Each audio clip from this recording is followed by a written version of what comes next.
রাত পেরিয়ে সকালেও অবস্থানে অনড় ডাক্তাররা।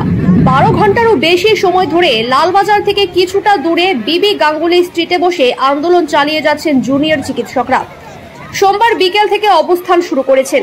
মঙ্গলবার সকাল হয়ে গেলেও এখনো অবস্থানেই বসে আছেন তারা। যতক্ষণ না তাদের 5টা দাবি মানা হবে ততক্ষণ ফিয়ার্স লেন ও বিবি গাঙ্গুলি স্ট্রিটের ওপর ট্রাম লাইনে বসে আন্দোলন চালিয়ে যাবেন, এমনটাই বলেন আন্দোলনকারী চিকিৎসকরা। এখনো পুলিশ কমিশনারকে দেখা পেলাম না। তো যাই হোক, যতক্ষণ না চলছে আমরা বসে আছি, আমরা বসে থাকবো। সারা রাত দিনে যখন বসে থাকতে পেরেছি, এখন সকাল হয়ে গেছে। আমাদের যারা আন্দোলনকারী তারা সহজেই একটু ফ্রেশ ট্রেশ হয়ে আবার নতুন উদ্যোগে আসছে। এবং আজকে আমাদের যে অবস্থান এটা চলবে।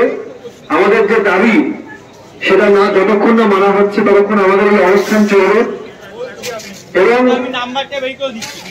আমরা মনে করি যে আমাদের এই অবস্থানের জন্যই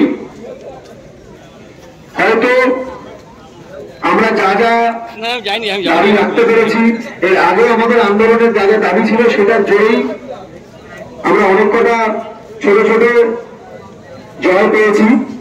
এবং আমরা বিশ্বাস করি যে আমাদের এই অবস্থান, এই শান্তিপূর্ণ অবস্থান, সেটাতেই আমাদের এই দাবি পরিপূর্ণ হবে। এবং সবাইকে জানাচ্ছি যে দিকে দিকে এসে জয় হোক।